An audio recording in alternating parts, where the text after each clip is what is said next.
There are would-be murderers all around the world who want to kill you and me and themselves because they're motivated by what they think is the highest ideal.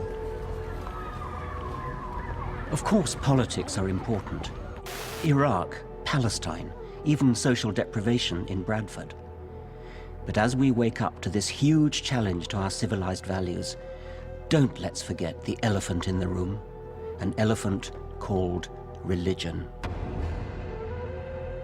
The suicide bomber is convinced that in killing for his God, he will be fast-tracked to a special martyr's heaven. This isn't just a problem of Islam. In this program, I want to examine that dangerous thing that's common to Judaism and Christianity as well, the process of non-thinking called faith. I'm a scientist, and I believe there is a profound contradiction between science and religious belief. There is no well-demonstrated reason to believe in God, and I think the idea of a divine creator belittles the elegant reality of the universe. The 21st century should be an age of reason, yet irrational, militant faith is back on the march. Religious extremism is implicated in the world's most bitter and unending conflicts. We want the non-Muslims off the lands of Muhammad. We want the kuffar out of it. America, too, has its own fundamentalists. The issue for the next generation is going to be the Islamification of Europe. And in Britain, even as we live in the shadow of holy terror, our government wants to restrict our freedom to criticize religion. Science, we are told, should not tread on the toes of theology. But why should scientists tiptoe respectfully away? The time has come for people of reason to say enough is enough. Religious faith discourages independent thought, it's divisive, and it's dangerous.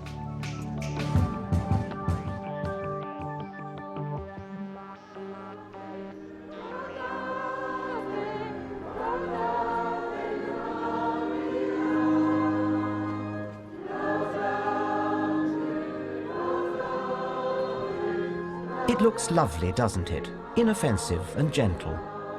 But isn't this the beginning of that slippery slope that leads to young men with rucksack bombs on the tube? If you want to experience the medieval rituals of faith, the candlelight, incense, music, important-sounding dead languages, nobody does it better than the Catholics. At Lourdes, in southern France, the assault on the senses appeals to us not to think, not to doubt, not to probe. And if we can retain our faith against the evidence in the teeth of reality, the more virtuous we are. Pretty impressive sight, isn't it? I could imagine finding it very seductive, partly because of the tremendous feeling of group solidarity that there must be. If you have the delusion that you're Napoleon, it must be a fairly lonely feeling because nobody else agrees with you. Your faith that you're Napoleon needs a lot of shoring up. But these people here, thousands of people, all have exactly the same delusion. And that must give wonderful reinforcement to their faith.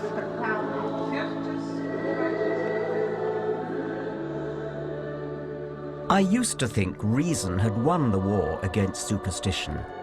But it's quite shaking to witness the faithful droves trooping through Lourdes. This is a benign herd, but it supports a backward belief system that I believe reason must challenge.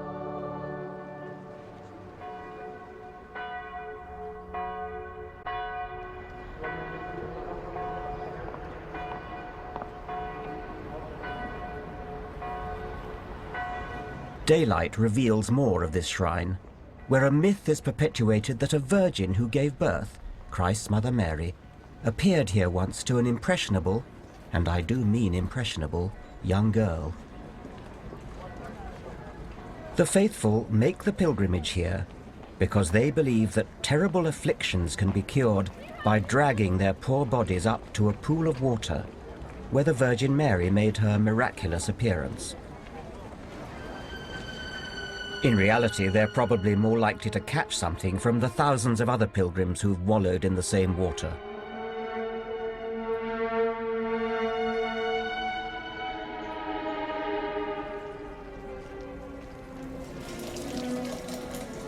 Is it something that Catholics feel they ought to do in their life, rather like Muslims going on the Hajj to Mecca?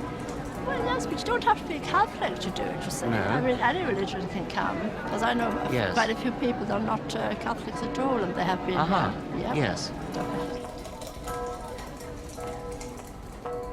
And what are you hoping to get out of it? Well, I've got a lot out of it. I've got faith, I've got trust, Yes. and a belief that there is a person up there Right. stronger than any medical person. Right, what about a cure then?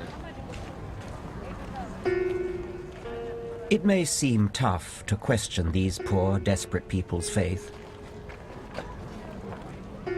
But isn't bracing truth better than false hope?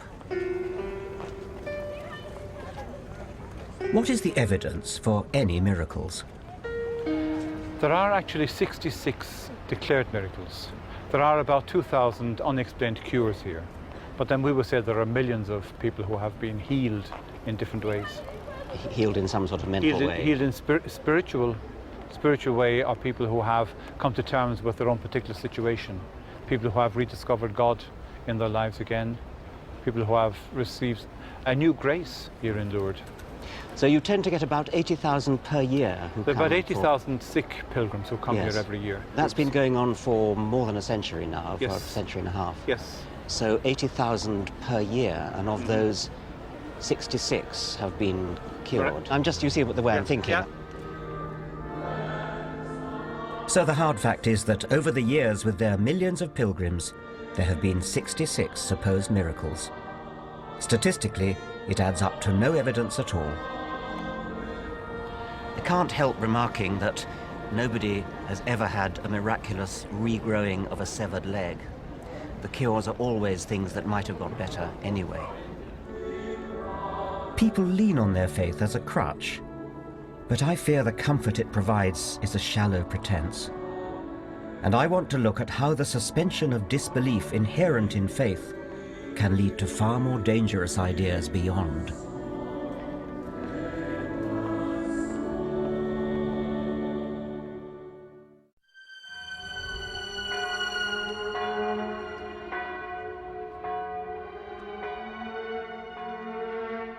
People like to say that faith and science can live together side by side, but I don't think they can.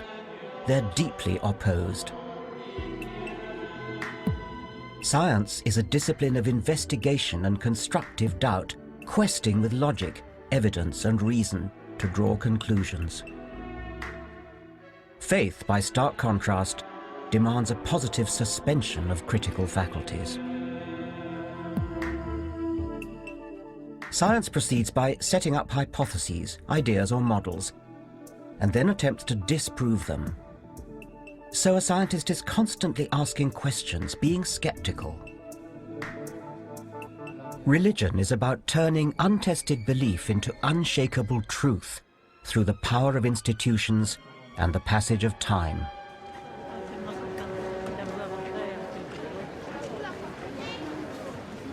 Let me give you an example of this with the story of the Assumption of Mary.